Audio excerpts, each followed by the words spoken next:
اللہ کے نبی صلی اللہ علیہ وسلم کے مبارک پسینے کو سونگا کرتے تھے، آپ کے پسینے سے خوشبو میں آیا کرتی تھی، ایسی خوشبو دنیا کے اندر کبھی نظر نہ آئی، کبھی دنیا کے اندر وہ خوشبو ہم نے محسوس نہ کی جو کملی والے مصطفیٰ صلی اللہ علیہ وسلم کے پسینہ اطہر سے نکلتی تھی۔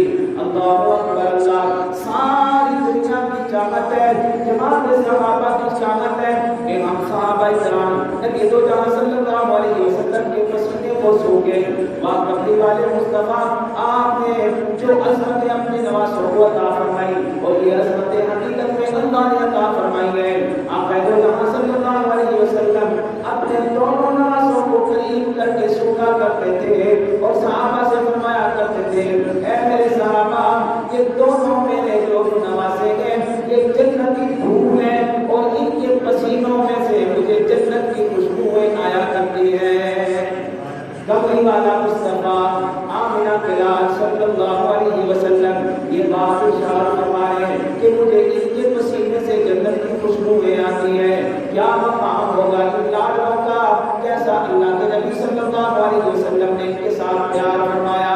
اللہ اکبر اللہ۔ پھر آپ علیہ السلام نے ان کی تربیت بھی کی ہے، اے آقا علیہ السلام ان کے ساتھ کھیلا بھی کرتے تھے، دوڑے بھی لگایا کرتے تھے، پیڑ کے اندر سیب کے اندر نبی دو جہاں صلی اللہ علیہ وسلم سواری بن جاتے کہ آپ کی کمر مبارک پر سوار ہو جاتے، آقا دو جہاں صلی اللہ علیہ وسلم آپ نے اپنے گوٹے مبارک کو زمین پر لگا کر اگلے ہاتھوں کو زمین پر لگا کر اور فرمایا کرتے، بتاؤ تمہاری سواری کیسی ہے؟ ان کے ساتھ ڈانٹ فرما رہے، پیار فرما رہے۔ اللہ اکبر اللہ۔ ایک مرتبہ دو جہاں صلی اللہ علیہ وسلم نے دونوں نوازوں کو اپنے کندھوں پر اٹھایا ہوا اور گھر سے باہر تشریف لے گئے۔